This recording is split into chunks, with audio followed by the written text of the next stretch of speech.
교재는 52페이지입니다. 외부 효과를 보고 있습니다. 그러면 표를 보시면서 정의 외부 효과, 부의 외부 효과, 즉 비용과 편익과 생산 아주 중요합니다. 자, 이 부분은 무조건 억지 암기만 안 되겠죠. 무조건 이것은 논리적으로 이해하신다. 이해만 하시면 다 문제가 풀릴 거예요. 자, 지금부터 얘만 잘 떠올리시면 돼요. 자, 먼저 정의 외부 효과는 어느 지역에 전철 역이 들어섰대요. 백화점이 들어섰대요. 시청 옮겨온대요. 아주 전체가 좋아집니다. 또 다른 예는요. 무엇을 돌리자? 바로 공원입니다.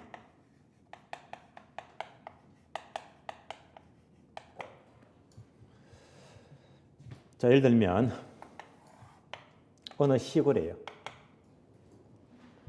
땅 부자가 있어요. 갑이라는 사람은 가정에 땅밖에 없거든요. 땅이 엄청 많습니다. 모두가 자기 땅이에요. 이렇게 땅이 많습니다. 자, 이거 내 땅이니까 여기다가 이제 갑은요. 꽃도 심고 나무도 심고 아주 이쁘게 만들어요. 그래서 개인 사공원이죠. 공원을 조성합니다. 누가 만들었죠? 갑이 자기 돈 들여서 공원 만들었습니다. 갑이 만들었어요. 그럼 이때 자, 갑이 공원 만들었다. 이때는요. 비용이 사적 비용이다, 사회적 비용이다. 사적 비용이죠. 누가? 갑이 만들었잖아요. 내 돈 주고 공원 만들었대요. 그리고 주민 전체가요. 전체가 이 공원을 다 같이 이용합니다. 주민 전체는요.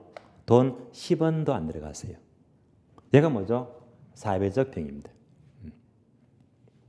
그러니까 어느 쪽 비용이 커진다. 내 돈 주고 만들었다. 사적 비용이 커지는 거예요. 갑이 만들었어요. 그러면 편익은 갑이 많이 봐요? 주민 전체가 많이 봐요? 주민 전체가 많이 보잖아요. 무슨 편익이 커진다? 사회 전체 편익이 커진다는 말입니다. 이가 바로 정의 외부 효과입니다. 그래서 내 돈 주고 공원 만들었더니 이득은 나보다도 주민 전체가 이득을 많이 번대요. 모두가 좋은 경우입니다. 문제가 생기잖아요. 아니 기껏 내 돈 들여서 공원 만들었더니 이익은 나보다도 전체가 이득을 많이 번대요. 이러면 많이 만들까요? 적게 만들까요? 적게 만든다. 즉 과소 생산입니다. 남 좋은 일 할 리가 없대 말입니다. 과소 생산. 이렇게 적게 만들면 자원 배분이 효율적이지 못하다. 즉 시장 실패가 발생합니다. 여기까지를 연결하시면 돼요.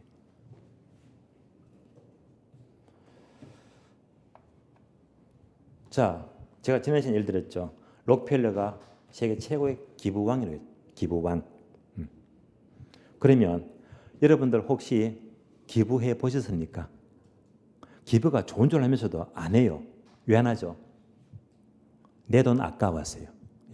분명히 기부하면요. 내 돈 들어갑니다. 그런데 기부한 결과 이득은요. 빈곤층들, 불이웃들 이득이 많잖아요. 좋은 줄 알면서도 왜 안 하죠? 내 돈 아까워서. 되게 기부한 것도요. 하는 사람이 적대 말입니다. 주변에 이런 얘기가 많습니다. 그럼 이렇게 좋은 것들이 적게 만드니까 정부가 개입합니다. 정부는 이런 것들을요. 규제할까요? 권장할까요? 권장하지. 그래서 이거 좀 많이 할 수 없니 하면서요. 그러면 너 돈 많이 들어갔지. 너 돈 많이 들어가니까 정부가 개입해서요. 보조금 지급해요. 그래서 사적 비용을 줄이기 위해서 정부가 보조금을 지급합니다.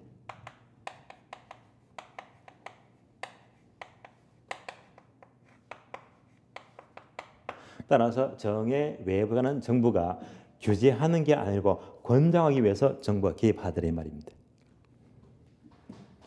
자, 이런 얘기가 이제 쭉 나와 있죠. 그래서 내 돈 주고 공원 만들었다. 무슨 비용? 사적 비용. 그런데 편익은요. 남들이 많이 봐요. 무슨 편익? 사회적 편익이 커집니다. 내 돈 들어가니까 자 이때는요 적게 만들죠. 과소 생산이 되고요. 정부는 권장한다고 한 칸 내려가서 보조금을 주로 지급합니다. 여기까지가 정의 외부 효과입니다. 까지를 연결하시고요. 자, 이어서 오른쪽입니다. 부배 외부 효과. 역시 비용과 편익과 생산의 문제를 이해하셔야 됩니다. 그러면 부배 외부 효과는 예를 들면 공원이 아니고요. 바로 공예성 공장입니다. 공예성 공장을 예를 들자. 예를 들면 어느 지역이었습니다. 어느 지역에 갑자기 공예성 공장이 들었습니다. 그러면서 마구마구 자 공예를 뿜어야 되잖아요. 이렇게 뿜은 공예가 지역 주민들에게 엄청난 피해를 줍니다. 공장 하나 때문에 주민 전체가 엄청난 피해를 받는 거예요. 얘가 바로 부배 외부 효과입니다. 이것도 모자라세요.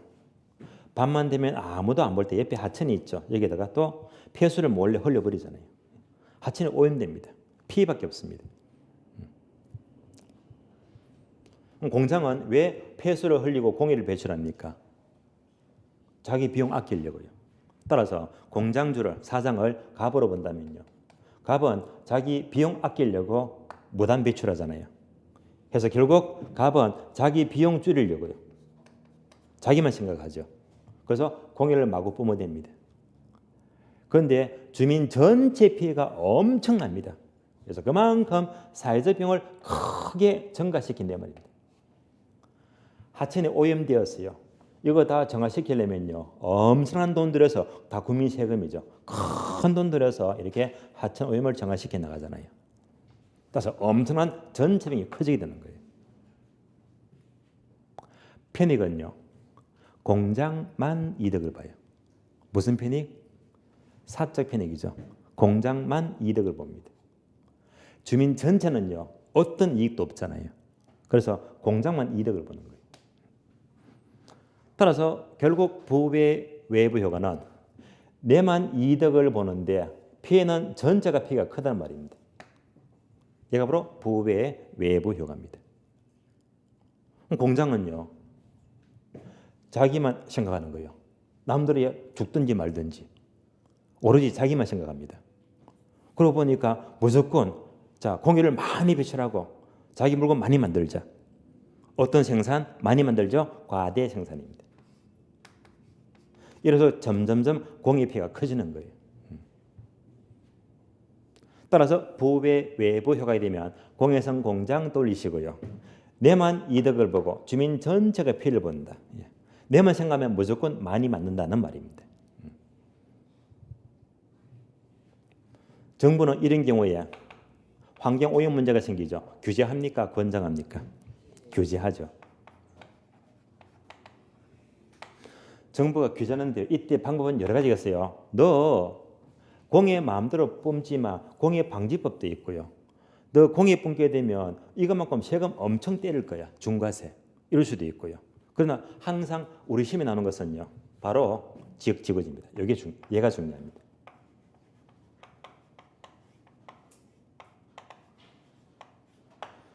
자, 국토개혁법에서 공부하죠. 지역지구제입니다. 그럼 지역지구제하게 되면 자, 이제 공법, 국토개혁법 공부하시면 예컨대 얘가 주거지역이다. 여러분들 국토개혁법 공부하시면 주거지역은요. 처음부터 아예 공해성장은 처음부터 아예 못 짓게 합니다. 처음부터 못 짓게 하니까 공해 문제가 처음부터 차단돼 버리잖아요. 처음부터 막을 수가 있잖아요. 따라서 지역지구지의 목적이 뭐냐? 바로 부외 외부를 처음부터 차단시키자. 이것을 제거하기 위해서요. 따라서 부외 외벽화를 제거하기 위해서 바로 지역지구지를 지정합니다. 심의사전 나오죠. 따라서 지역지구지는 정의 외벽화 제거 틀린 말이고요. 부를 제거하기 위해서 용도 지역지구지가 필요합니다. 여기까지를 연결하시면 돼요. 다시 표를 봅니다. 비용과 편익과 생산입니다. 자, 따라서 환경오염 문제는요. 전체 피해가 커져 사회적 비용을 증가시킵니다. 공장은 자기만 이득을 봐요. 사적 편익을 커지게 만들고요. 자기만 생각하니까 많이 만든다. 과대 생산이 되고요. 정부는 규제한다고 했죠. 따라서 한 칸 내려가서 지역지구제가 대표적인 부배 외부와의 해결책입니다. 여기까지를 연결하시면 돼요. 따라서 외부효가 하게 되면 결국 이 두 가지 대해서 비용과 편익과 생산 문제 있죠. 얘들이 가장 출제가 자주 되고 있습니다. 특히 요놈 잘 바꿔서 물어요. 그래서 자 정의 외부 효과는 적게 만드는데 많이 생산 틀린 말이고 잘 나옵니다.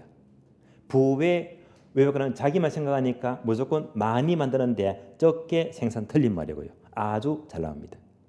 여기까지 보시고요.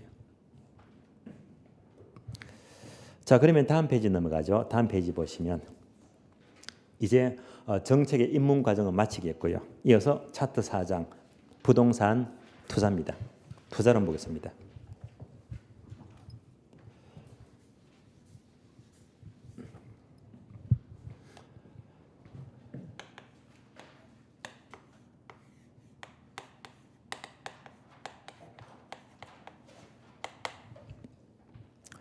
자, 투자도 중요합니다. 왜? 기본 6문제, 7문제가 늘 나오니까요. 그럼 최근 패턴 보게 되면 투자론 하게 되면 작년 28회, 올해 29회입니다. 작년 시험은요, 투자에서 무려 8문제가 나왔어요. 올해 시험은요, 7문제 나왔습니다. 굉장히 많이 나온 거예요.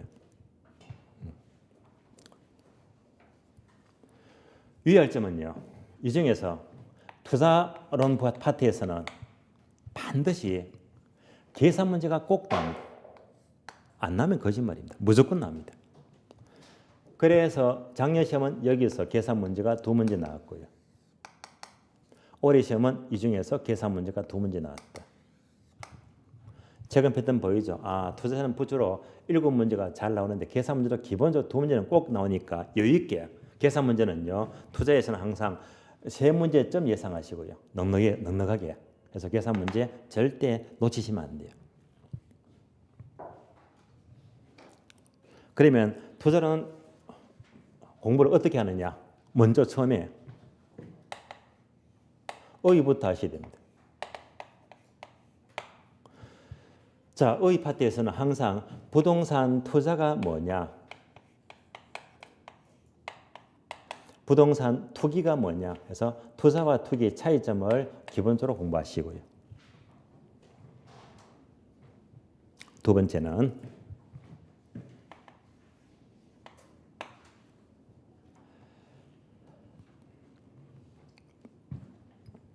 투자를 하게 되면요.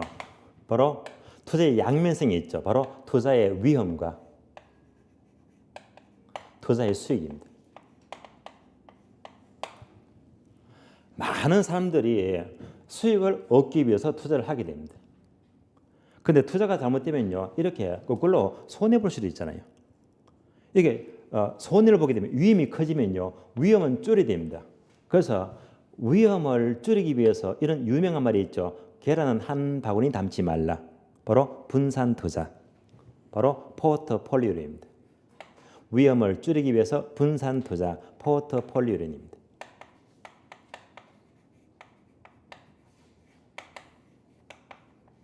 여기까지도 꼭 아셔야 되고.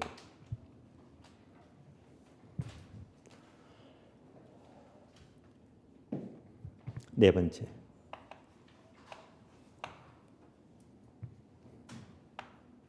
투자를 하기 전에 반드시 화폐의 흐름을 알아야 됩니다. 즉 화폐의 시간 가치가 돼요.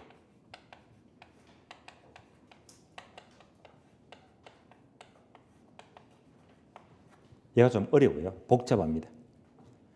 화폐의 시간 가치는 크게 두 가지인데요. 바로 현재 가치와 미래 가치.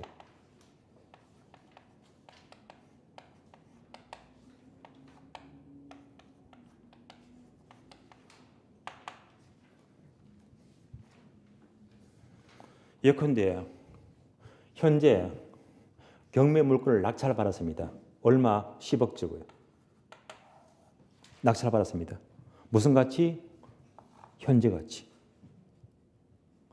상가를 낙찰받았는데 상가는요 계속 목적이 뭡니까? 꼬박꼬박 임대료, 월세 들어오잖아요. 수익이. 이걸 다 따지면요. 이거보다 더 큰 가치를 창출해야지 낙찰받을 거잖아요. 이런 관계를 꼭 따져봐야 됩니다. 다섯 번째. 가장 어려운 파트인데요. 구체적인 부동산 투자 분석 기법입니다.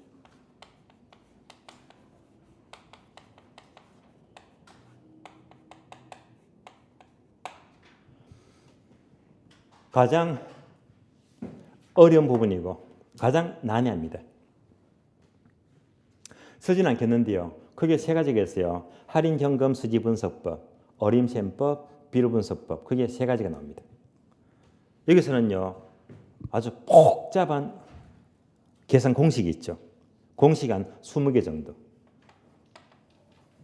계산 공식만 분잡은 20개 가까이 나옵니다. 이 복잡한 공식을요.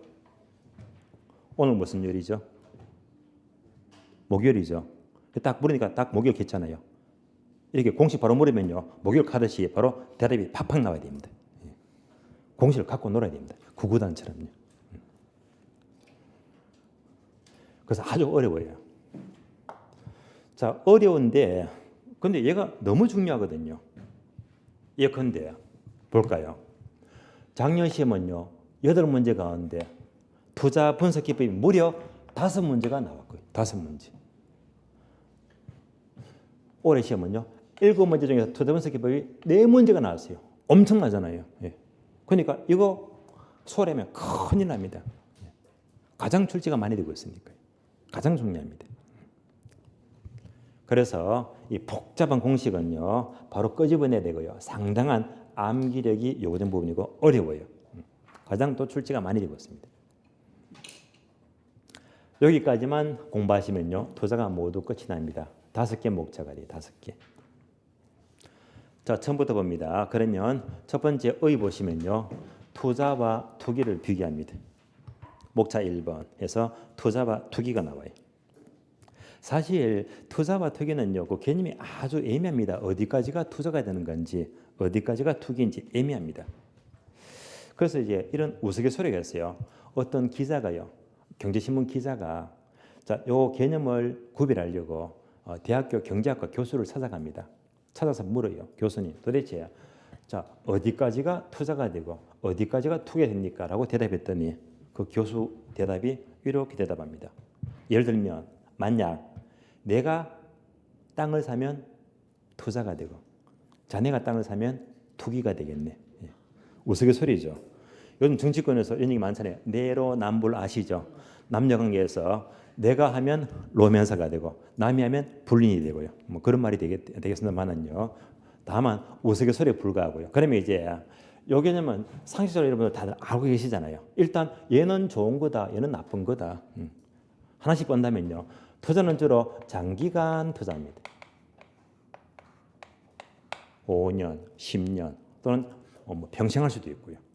반면에 투기는 단타가 목적이죠. 단기간입니다.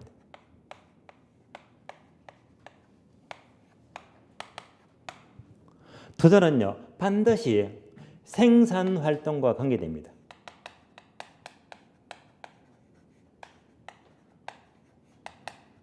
기업이 생산활동하기 위해서 땅을 산다. 이거 바로 투자가 돼요. 투기는요. 생산과 전혀 관계없습니다. 다만 싸게 사서 비싸게 파는 게 목적이죠. 즉 매매 차익입니다. 양도 차익입니다.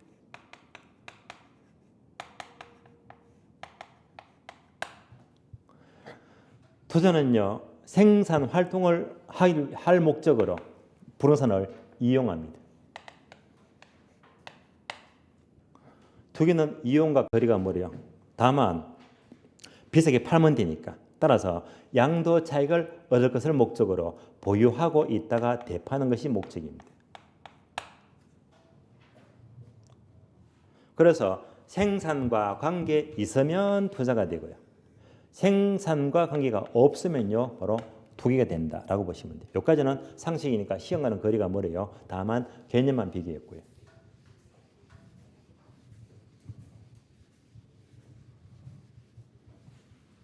그러나 얘는 꼭 알아야 됩니다.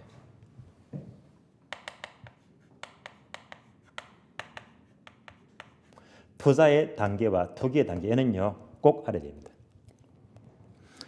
투자의 단계가 되면 크게 3단계인데요. 가장 먼저 땅이 필요하니까 사죠. 취득합니다.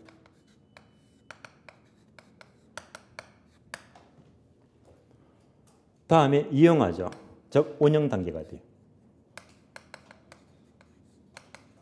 여기서 운영 단계는 바로 사용과 수익을 가리킵니다.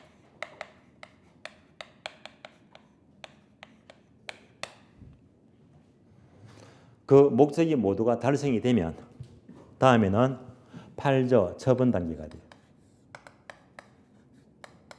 따라서 투자는 취득 단계, 운영 단계, 처분 단계 세 가지 단계를 거치게 됩니다.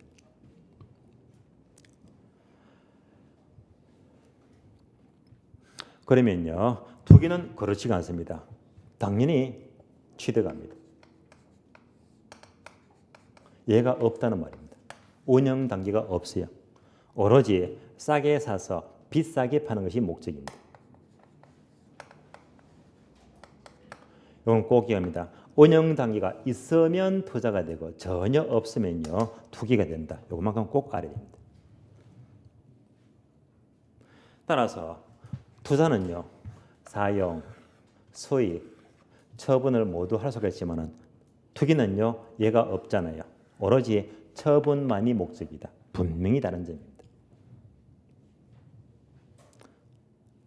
다시 연결합니다. 사용과 수익에서 얻을 수 있는 이득을 가리켜서 이것을 소득, 이득 이렇게 불려요. 꼭 알아야 됩니다. 소득, 이득.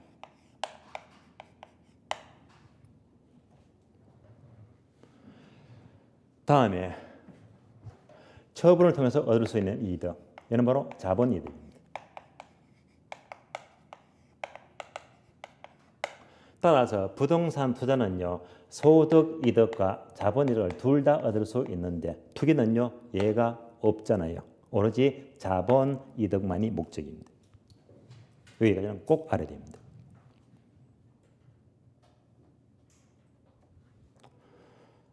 그러면 사용 수익에서 생긴다 소득 이득, 처분할 때 생긴다 자본 이득인데요.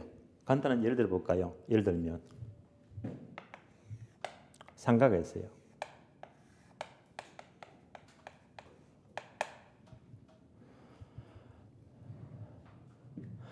자, 상가를 경매로 낙찰받아요. 제가 지난주 수업하면서 따로 제 개인 메일로 원래 합격하신 분입니다. 아주 진심 어린 말로 길게 썼더라고요.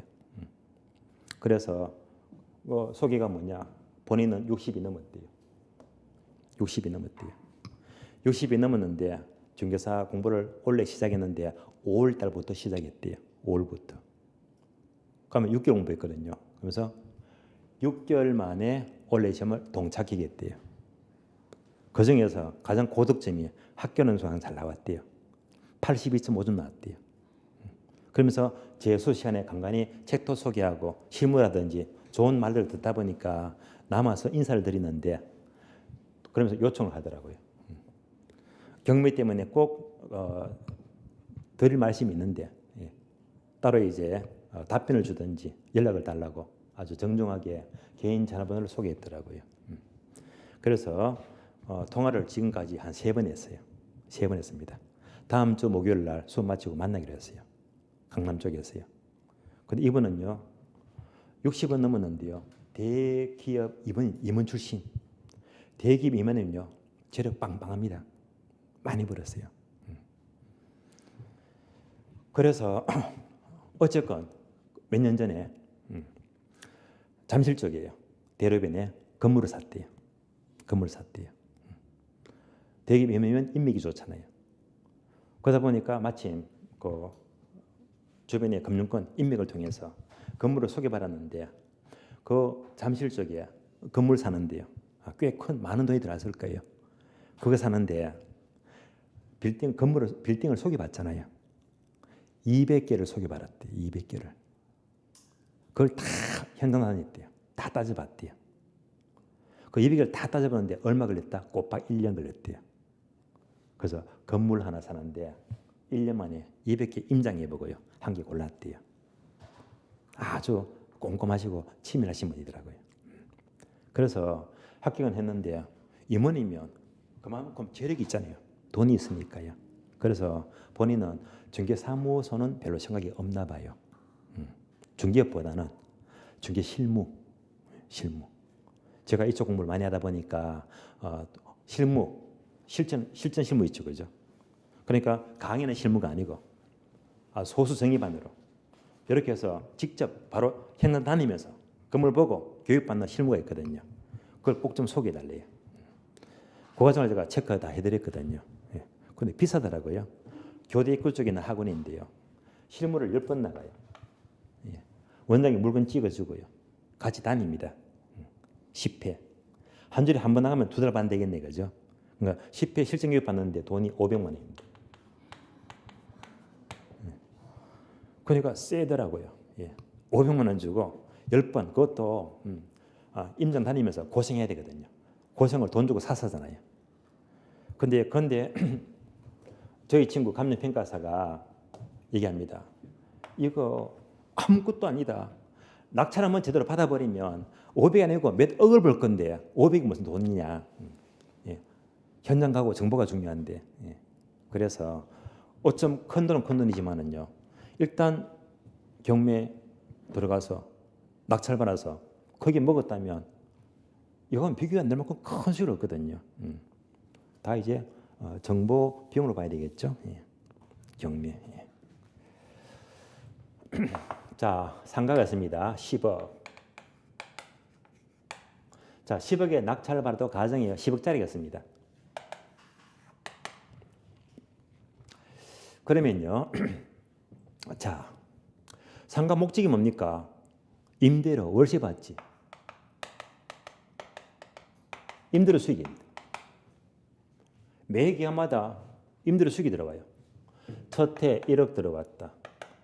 1억 들어왔다. 임대료 올라가죠? 1억 1천. 또 1억 1천이다. 1억 2천이다. 얘가 뭡니까? 바로 소득이득. 소득이득입니다.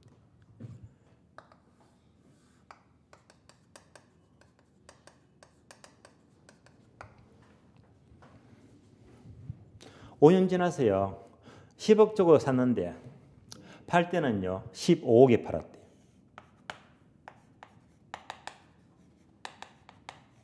얼마 남았습니까? 일단 5억 남았죠. 얘가 뭡니까? 처분했지. 바로 자본이득입니다.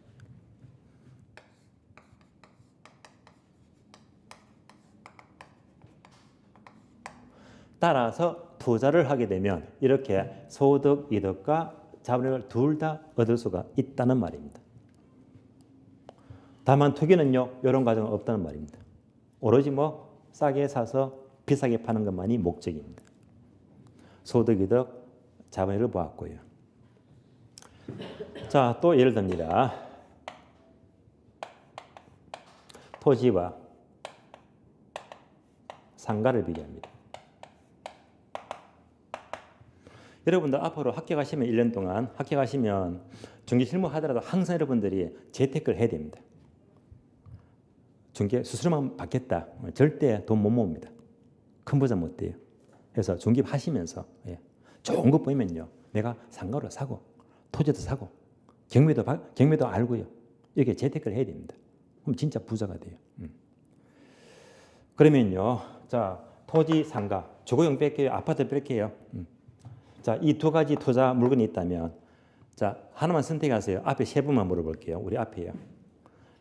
토지 투자실래요? 상가 투자실래요? 둘 중에 하나만 앞으로. 상가요. 좋습니다.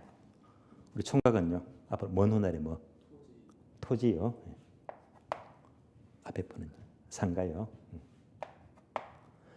자, 갈렸네요. 토지 사겠다, 상가 사겠다. 만약 얘가 나왔다면요. 따져봐야 됩니다. 소득이득과 자본이득입니다.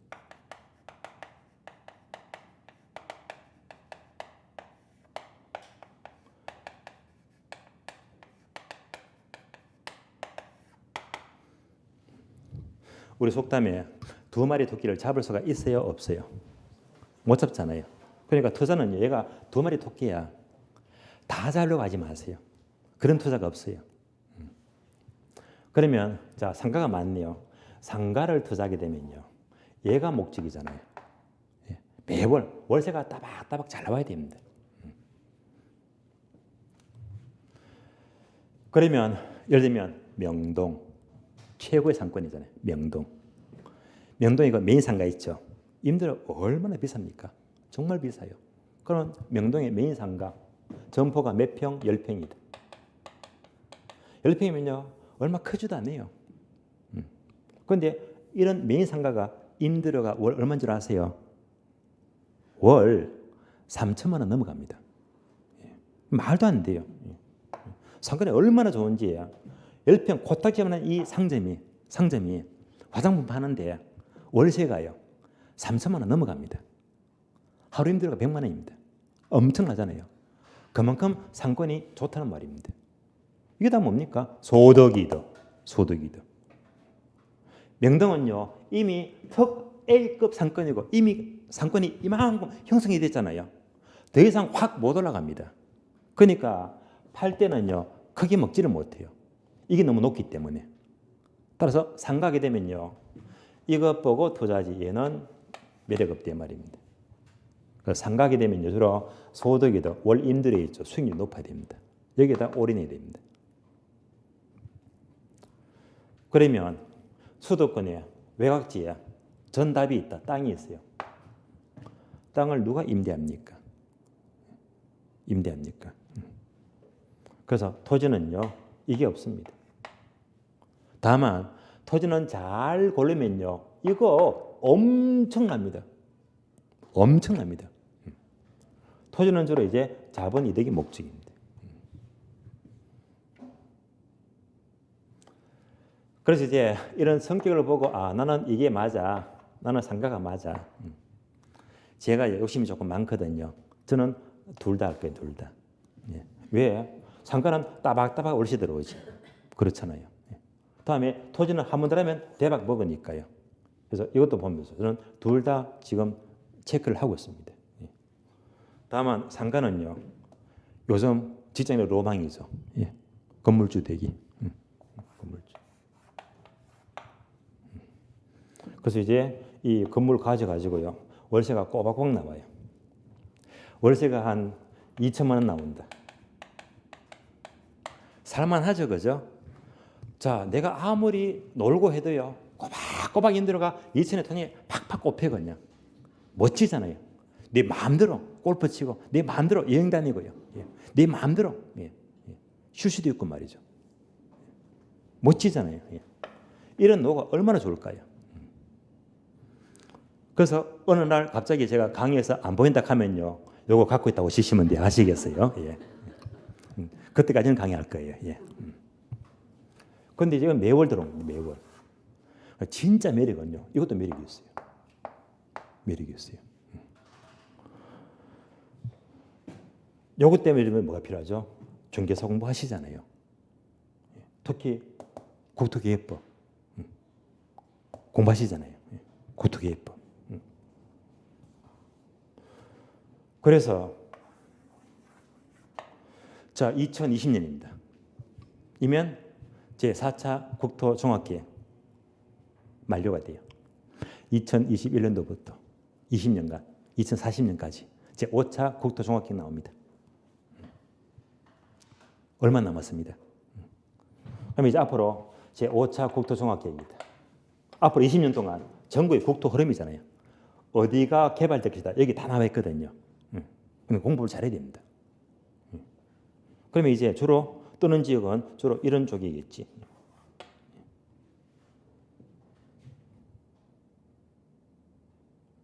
그렇다면 이걸 보시면서 어느 정도 방향이 보인다. 20m 보이잖아요. 보인다면 다시 좁혀나가요. 한 개 더 추가하면요. 지금 3차 국가철도망 구축계획입니다. 철도, 요즘은 도로보다 철도가 지금은 주되고 우선이잖아요. 그러니까 이 철도 흐름. 또 철도면 또 다 보이거든요. 미래가 다 보입니다. 그러다가 여기서 교집합 중복이 되네. 멋지잖아요. 그 다음 뭐지고? 이게 뭐지? 국토기획에서 도시기본계획 공부하잖아요. 그래, 또 지방에 홈페이지 들어갑니다. 도시기본계획 있잖아요. 이렇게 파고 들어가면요, 지역이 보입니다.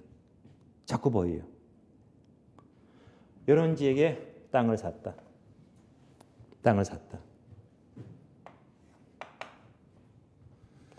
그러면 평당 얼마? 이제 개발계획 발표도 안 났으니까 얼마? 10만 원 잡을게. 10만 원. 그러면서 후에 개발이 좀 빨리 되고 철도가 생기고 지역이 좋아지면요. 개발되면요. 전답이 전부 다 택지로 개발되겠지. 주상공으로. 개발되면요. 요거 땅값 얼마 될까요? 대충.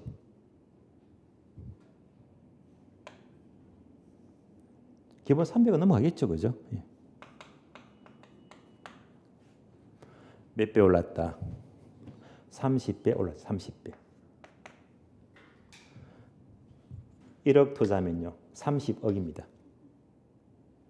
이런 거 한 개, 두 개, 세 개. 딱 3건 들어가면요. 3억이 90억 돼요.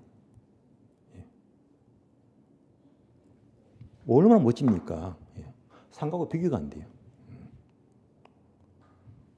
그만큼 토지도 공부를 잘하면요. 100억 별거 아닙니다. 1억짜리 재료 3번 들어가면요. 100억을 쉽게 만들어요. 그러니까 제가 이런 얘기 왜 하죠? 지금 입문과정입니다. 기본서 나면 이런 얘기도 안 해요. 왜? 합격이 중요하니까. 지금은요. 입문서니까 기본서가 아니잖아요. 입문서는 한마디로 여러분들 동기부여. 왜 이 공부가 필요한지, 왜 공법이 필요한지, 왜 학교와 독서가 필요한지 동기부여입니다. 확실한 동기를 가지면요. 분명시면 되거든요. 그만큼 토지가 매력이 있습니다. 그래서 저는 둘 다 보고 있거든요. 둘 다. 여러분도 욕심을 내세요. 절대 합격이 전부 다가 아니에요. 정말로 큰 걸 만들어야 됩니다. 소득이득과 자본이득을 보았습니다. 자, 그럼 이제 교재 볼까요? 1번 의부터 봅니다. 1번 부동산 투자란 밑줄입니다. 장래 불확실한 수익을 얻기 위해서 현재 확실한 소비, 비용을 말하죠. 확실한 비용을 희생하는 것을 말합니다. 투자의 궁극적인 목적은요. 윗줄입니다. 부의 극대화. 그래서 공통적으로 부의 극대화를 추구하기 위해서 투자를 하게 되고요. 2번요. 부동산 투자의 3단계 나와 있죠. 그래서 단어 3개 밑줄입니다. 취득 단계, 운영 단계, 처분 단계 밑줄 하시고요. 반면에 투기는요. 운영 단계가 없다고 했잖아요. 그래 2번 내려가죠. 부동산 투자의 장점 봅니다. 장점. 장점은요. 네모 박스가 지렛대 효과고요. 박스 아래 보시면 크게 항목 5개 있죠. 1번 지렛대 효과. 자, 그러면 2번 구매력 보호 기능, 3번 소득이득과 자본이득을 향유하고 4번 절세 효과, 5번 소유의 금지. 요까지만 설명을 드리겠습니다. 하나씩 볼게요. 1번 지렛대 효과는 중요합니다. 지렛대 효과. 중요하니까 위에 보니까 박스가 있죠. 박스 보고 설명을 드릴게요. 지렛대 효과입니다.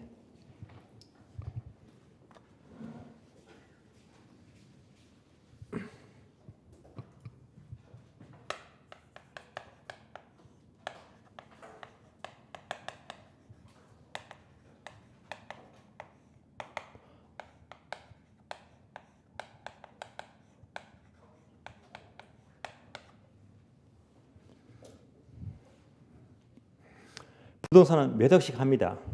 고가성이에요.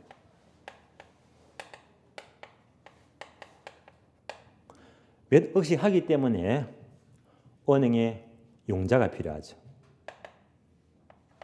금융부채가 필요합니다.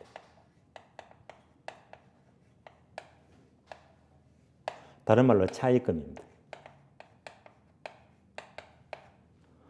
돈 빌리잖아요. 이 차입금에 따른 산출의 효과다.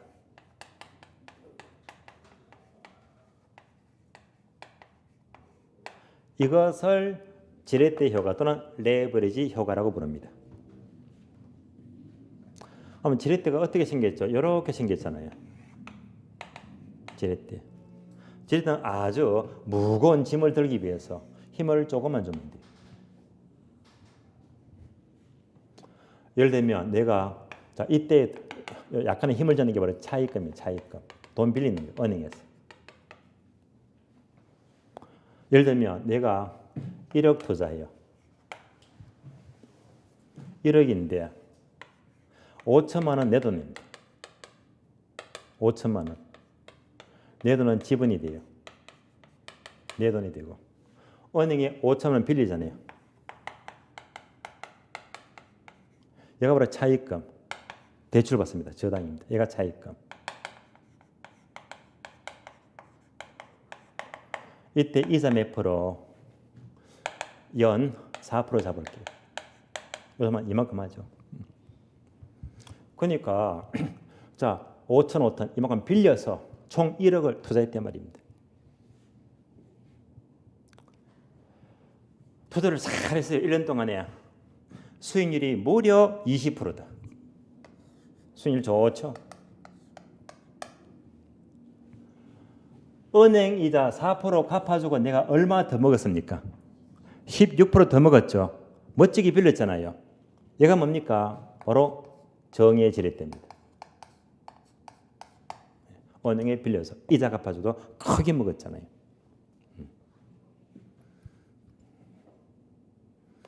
거꾸로 은행에 이렇게 빌렸는데 투자가 잘못되었어요. 이 사람은 주식을 좋아하나 봐요. 주식에서 개인이 돈 못 따잖아요. 사고 팔고 1년 될 때 겨우 먹은 것이 2%밖에 못 먹었네. 수익은 났어요. 근데 은행 이자가 된다 안 된다? 안 되잖아요. 이때는 손해봤잖아요. 얘가 뭐죠? 마이너스 부의 지렛대입니다.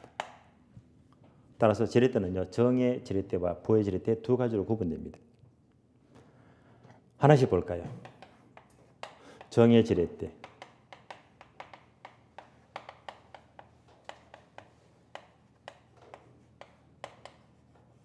부의 지렛대입니다.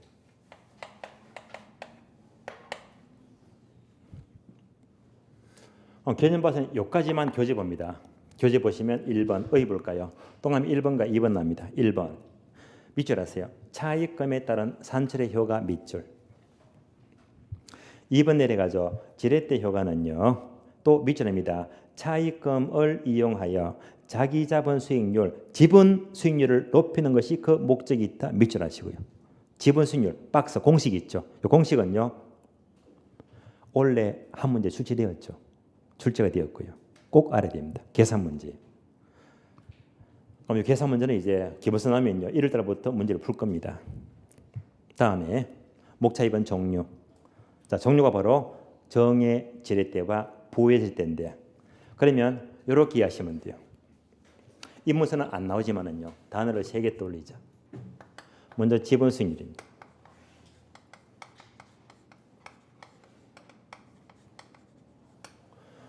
다음에 총수익률입니다.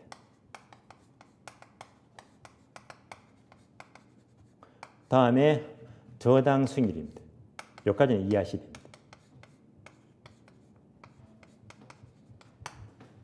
따라서 세 단어 중에서 얘가 가장 크면요. 가장 크게 수익이 난 겁니다. 그러면 저당 수익률 아시죠? 뭡니까? 은행의 대출이자 4% 잡을게요. 대출이자. 다음에 지분 수익과 총수익은요. 예를 들면 이렇게 비교하시면 돼요. 어떤 사람이 장사를 합니다. 한 달 동안 이만큼 벌었대요. 얘가 뭡니까? 총수익입니다. 총수익 아시겠죠? 이만큼 벌었는데 그러면 총수익에다가 비용 떨어야지. 인건비 떨고 뭐 집세 떨고 세금 다 떨고 비용 다 떨어야 됩니다. 그러면 총수익에서 모든 총비용 뺀 것이 알짜 수익이죠. 얘가 바로 지분 수익입니다. 그러면 총수익이 중요할까요? 지분수익이 중요할까요? 지분수익이 100번 중요합니다. 그래서 이것보다 얘가 가장 크면요, 가장 수익이 크게 났다 정해질 때입니다. 그래서 이제 자, 이게 수익 20%잖아요. 20%. 그래서 자, 4% 빌렸는데 수익이 이만큼 났잖아요. 그러면 갚아주고도 내가 은행 4% 갚아줘도 더 크게 먹었잖아요. 더 크게 많이 먹었습니다. 얘가 바로 정해질 때입니다. 거꾸로 부호가 바뀌어요. 지분 수익이 가장 작은 경우에는요, 손해를 크게 본 겁니다. 예를 들면 은행 이자가 4%가 아니고 지금 법정 최고 대부이자가 24%죠. 연 24%. 혹시 주변에요, 제2금융권에서 이렇게 돈 빌려 쓰더라. 예. 그건 무조건 말리세요. 평생 거지입니다. 거지. 왜냐? 이만큼 높은 애들 빌렸다 하면요, 자, 수익이 20%다. 수익이 20% 잡을게요. 이거 엄청난 수익이거든요. 세계 최고 갑부 중에 한 워렌 버핏이 있죠. 워렌 버핏이 평생 살면서 평생 평균 연수익률이 20%입니다. 최고의 부자가요. 그런데 이렇게 많이 수익을 내더라도 어느 이자 다 주니까 남는 거 있다 없다. 오히려 마이너스잖아요. 내게 없대 말입니다. 그러니까 이런 돈 빌려 쓰면요, 평생 거지입니다. 거지. 인생 늘 마이너스 인생입니다. 이때는요, 맨날 마이너스지. 부해질 때입니다. 그래서 여기까지는 구별해야 됩니다. 정해질 때, 부해질 때입니다. 이어서 3번요. 관련 논점이 있죠. 1번. 투자 금액 대비 차입금 비율이 클수록 지를 때는 커진다. 당연한 말이죠. 많이 빌리는 만큼 수익도 커지니까요. 그럼 얘는 뭘 말하느냐? 결국 빌리는 만큼 수익이 높아집니다. 많이 빌리는 만큼 수익도 높아지지만 많이 빌렸기 때문에 원리금 갚기가 어려워요. 그만큼 위험도 커지더라.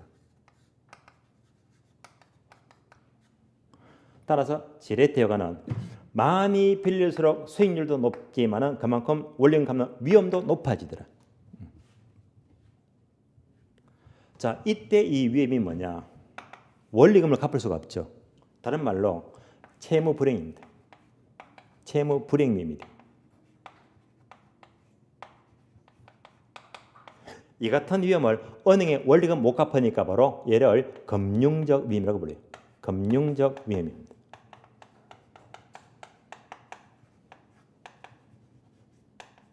따라서 지나치게 돈 많이 빌려서 이렇게 돼버리면요, 원리금 갚을 수가 없다. 금융적 위험을 초래합니다. 까지를 말해요. 2번요. 자, 두 줄 볼까요? 총 매입 금액에서 전세금을 제외한 차액만 부담하여 분산을 매입한 경우도 지리대효과를 기대한 것으로 간주된다. 2번에다가 화살표 적어줘요. 얘가 바로 갭투자. 많이 들어보셨죠? 갭투자. 갭투자는 뭡니까? 전세 안고 사는 겁니다. 그러면 이제 아파트가 2억짜리가 있는데요. 자, 전세금이 90%다. 90%면 전세가 얼마입니까? 1억 8천이죠. 그러니까 전세가 1억 8천이에요.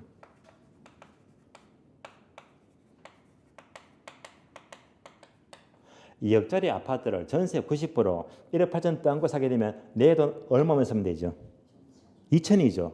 얼마나 좋아요. 2천만 원 갖고 전세 땅고 살 수 있으니까. 그런데 이 아파트 값이 2억 5천만 원 팍 올라가 버린대. 그러면 내 돈 2천 투자해가지고 얼마 먹었지? 그냥 눈 뜨고 5천만 벌었잖아요. 이런 수익이 됐으니까 갭 투자 멋지지. 이것도 뭐지? 정의 지렛대. 지렛대 요구합니다. 다만 갭 투자는요, 전세 안고, 전세율이 높아야 됩니다. 안고 샀을 때 필연적으로 아파트 가격 상승을 전제합니다. 올라가지고 크게 먹는 거 이런 투자가 없습니다. 요즘요, 올라가는 분위기입니까? 내려가는 분위기입니까? 아파트가 내려가는 분위기죠. 이제 내려가면요. 전세금도 안 낼 수도 있잖아. 그렇잖아요. 이게 1억 7천 돼버리면 전세금도 안 되겠지. 그럼 뭐죠? 깡통전세. 그래서 요즘요. 갭투자 잘못해서 가격이 내려가는 순간 망하는 겁니다. 이런 아파트를 한 30채 갖고 있대. 쫄딱 망하는 거죠. 그죠? 예. 갭투자는 필연적으로 뭐 가격 상승을 전제로 하는 겁니다.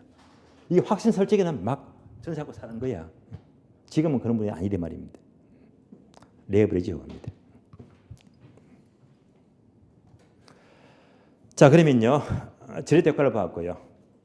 그럼 이제 박스 밑에 보시면 1번 저리대 효과 설명드렸고요. 2번 구매력 보호 기능은요. 인플레이션 해지 기능이 내는요. 쉬었다가 다음 시간에 이어서 설명을 드리겠습니다. 쉬겠습니다.